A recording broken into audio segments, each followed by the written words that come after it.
Princess Diana. The royal story they still can't explain.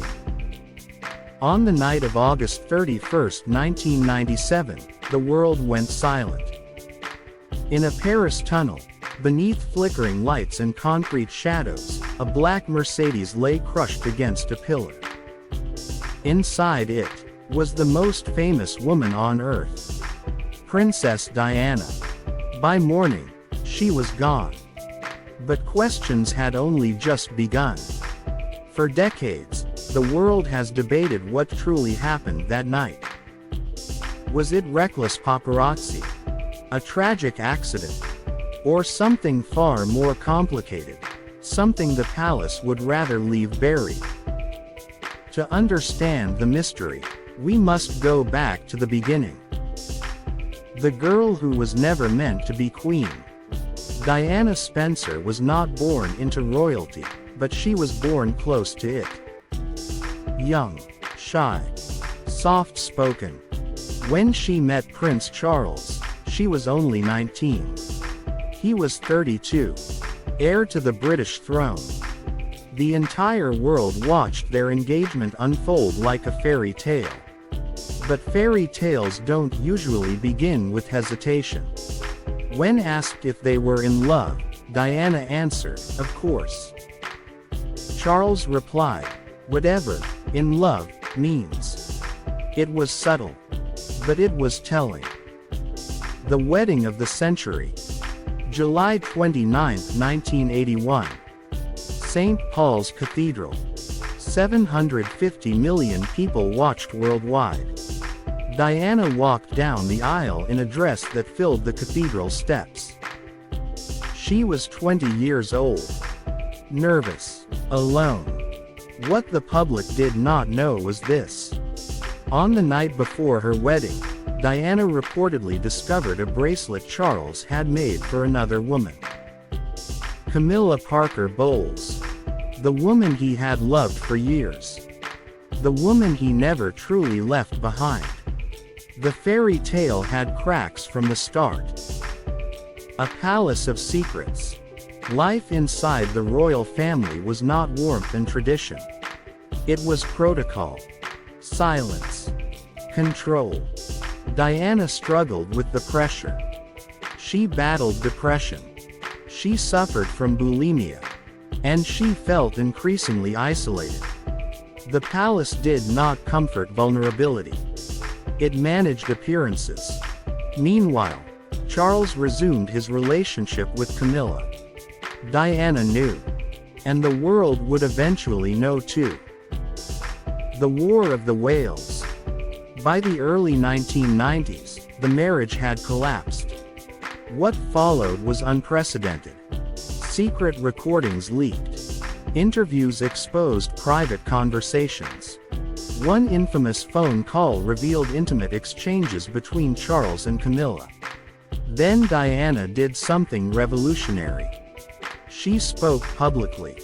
In a 1995 BBC interview watched by millions, she said, "There were 3 of us in this marriage, so it was a bit crowded."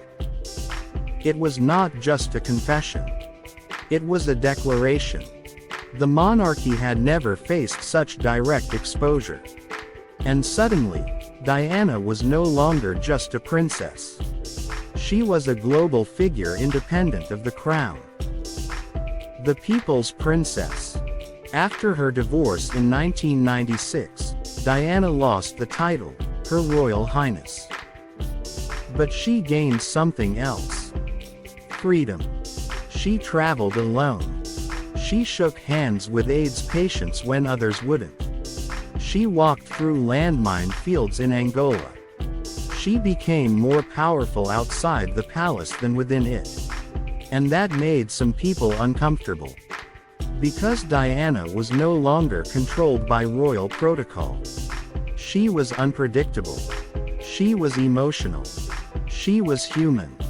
And she was adored. The final summer. In 1997, Diana began a relationship with Dodi Fayed, the son of Egyptian billionaire Mohammed Al Fayed. The media frenzy intensified. Photos of them together flooded tabloids. Speculation grew. Were they engaged? Was Diana about to remarry? Was she about to step even further from the royal circle? Some believed the establishment feared what that meant. An independent, globally beloved former princess marrying into a powerful foreign family. It would have been unprecedented. The night in Paris. August 30, 1997. Diana and Dodi left the Ritz Hotel in Paris. Paparazzi followed. The car entered the Pont de l'Alma tunnel at high speed. Moments later, impact. Dodi died instantly. The driver was pronounced dead. Diana was alive when emergency teams arrived. She was taken to hospital. At 4 a.m., she was declared dead. The world woke up to shock. Crowds gathered outside Buckingham Palace. Millions laid flowers.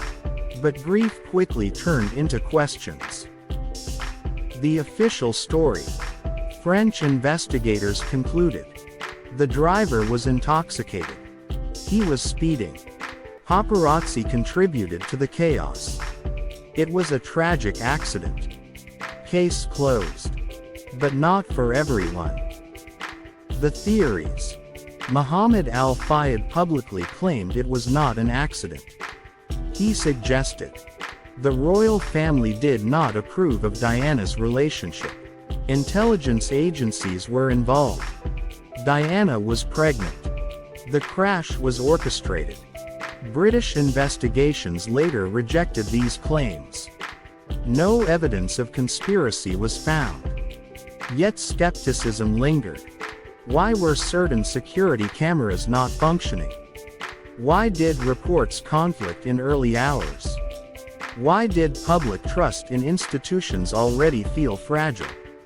The mystery fed itself. The silence of the palace. The Queen did not speak immediately after Diana's death. Public anger grew. Many felt the royal family appeared distant, cold. Eventually, Queen Elizabeth II delivered a live address. She spoke as a grandmother, not just as a monarch. The speech calmed some, but not all. The emotional distance between palace and public had been exposed. And Diana's death forced the monarchy to modernize.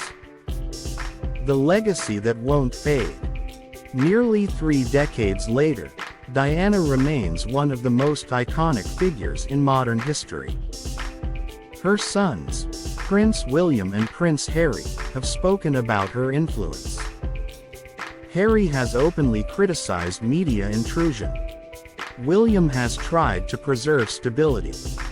The brothers' relationship has fractured publicly. Some trace the roots back to trauma. Back to that tunnel. Back to the night the world changed. The question that remains: was Diana simply the victim of reckless fame? Or was she too powerful, too influential, too independent for the system she once belonged to? There is no proven evidence of assassination. But the emotional weight of the unanswered questions keeps the mystery alive. Because sometimes, even when investigations end, doubt does not. Final reflection. Diana once said, "I'd like to be a queen in people's hearts." She never wore the crown. Yet in death, she became more powerful than many who did. And perhaps that is the deepest irony of all. The monarchy survived. But it was never the same again. And somewhere in that Paris tunnel, beneath concrete and shadow, a chapter of royal history closed.